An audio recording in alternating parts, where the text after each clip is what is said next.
Kan di sini tahapan-tahapan berbahaya yang bisa mengantar kepada aksi-aksi radikalisme. Jadi orang itu menjadi radikal, itu tidak datang tiba-tiba muncul langsung dia radikal, tidak. Ada proses yang berlalu. Ya. Ini saya beri gambaran bagaimana cara teroris itu membidik anak-anak muda. Itu orang-orang yang membidik seperti itu ada langkah-langkah. Ya. Ya misalnya anak-anak muda kita yang baru kenal, yang berada dalam lingkungan yang bagus, misalnya berada dalam pendidikan seperti ini, itu tidak langsung dijangkau seperti itu, diajak ayo kamu jadi pelaku bom bunuh diri sana. Ya. Tidak bisa langsung seperti itu, ada tahapan-tahapannya yang dilalui. Nah, ini tahapan-tahapan ini yang ingin saya jelaskan. Setiap orang yang mengantarnya ke sana, ke aksi radikalisme, itu pasti melalui 4 tahapan ini. Ada 4 tahapan ini, salah satunya atau semuanya dia lalui. Tahapan yang pertama, seorang itu dijauhkan dulu dari ilmu syariat, dijauhkan dari ulama yang benar. Iya. Kadang dibuat orang itu senang agama, cinta agama sudah, mulai taat, iya. Senang ngaji, iya. Tapi dia tidak kenal ilmu yang sebenarnya, cuma semangat saja. Terus yang kedua, dia tidak diperkenalkan kepada ulama sebenarnya. Makanya kalau dia belajar misalnya kepada seorang ulama yang lurus, nanti diperingatkan, kamu jangan belajar di situ, bahaya nih orang. Karena itu saya lihat ya di pemikiran trio bom Bali pertama. Ya, trio bom Bali pertama ini mereka orang-orang yang salah memahami ilmu agama. Terus yang kedua, mereka itu hanya mengenal tokoh-tokoh tertentu saja. Usama bin Laden, Usama Al-Zawahiri, Abu Qatadah Al-Filistini, Abu Muhammad Al-Maqdisi. Ini nama-nama saya sebut, buku-bukunya ada yang diterjemah dalam bahasa Indonesia ya. Maaf saya pernah lihat sebagian buku Abu Muhammad Al-Maqdisi di Promedia di situ. Sudah diterjemahkan. Ini yang memberi fatwa bolehnya membunuh aparat keamanan. Nah, jadi harus dipahami bahwa mereka ini, ya itu tidak mau mendekatkan kepada ulama yang sebenarnya. Ya. Makanya sekarang ini definisi ulama jadi tidak jelas. Ya. Sudah bisa bikin orasi massa, kemudian pegang mic di depan orasi, lantang terhadap pemerintah. Oh ini ulama, Masya Allah. Ya. Makanya belakangan ini banyak ulama yang baru muncul. Ya. Banyak ulama tanda petik yang baru apa? Muncul. Lahirnya dari acara demo-demo. Ya. Itu baru dari dalam sejarah. Ada ulama lahir dari acara demo-demo. Ulama itu kalau dari masa dahulu, itu jelas belajarnya dari mana, tahapan pendidikannya apa, jasanya di tengah umat apa. Itu jelas dari masa dahulu. Guru-gurunya itu jelas, dia ngambil ilmu dari siapa, sanad periwayatannya jelas. Itu ulama namanya. Jelas ya? Ada yang sebagiannya, Masya Allah ya, baru mu'allaf masuk Islam. Ya, terjangkit pemikiran HTI. Sekarang sudah menjadi apa? Pembicara di mana-mana.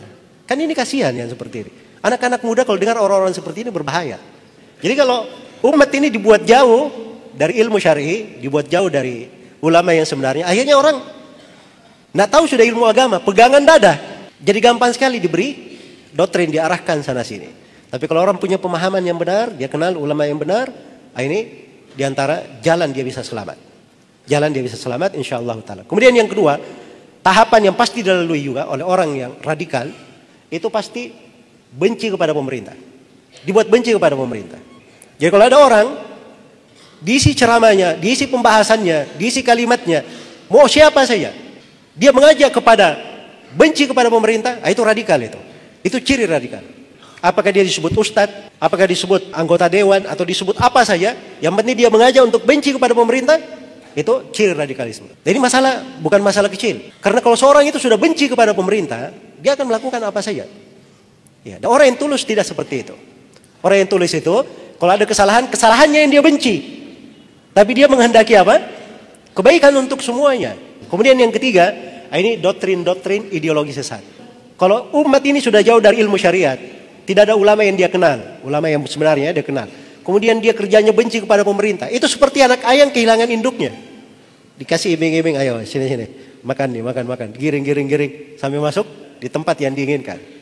Dikasih doktrin. Mulai dikasih pemikiran. Kalau terorisme itu caranya berpikir begini. Pertama dikasih doktrin dulu. Tahu kamu, jihad itu hukumnya apa? Jihad itu hukumnya fardu ain. Wajib atas setiap orang. Jadi ini pikirannya fardu ain. Jihad ini fardu ain, Masya Allah.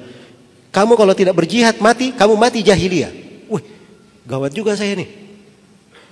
Ya. Terus solusinya apa? Ya besok kalau kamu mau ada pendaftaran sana, peledakan, kamu daftar aja di sana.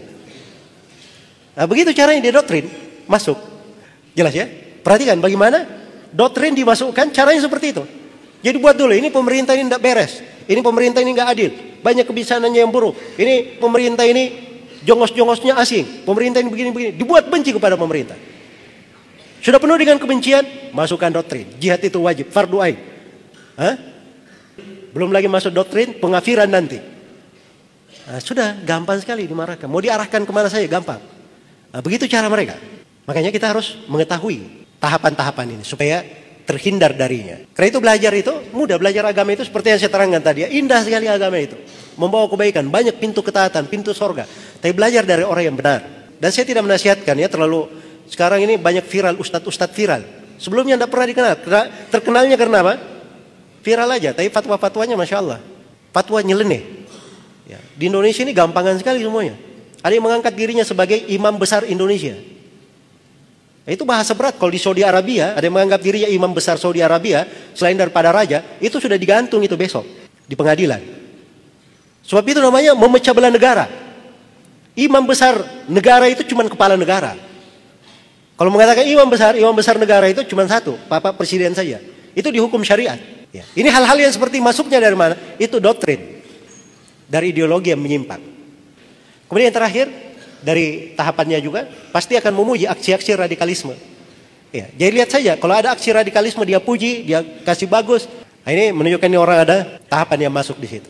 Makanya dari kejadian peledakan di WTC itu tanggal 11 September, itu para ulama menyuarakan mungkarnya hal yang seperti itu.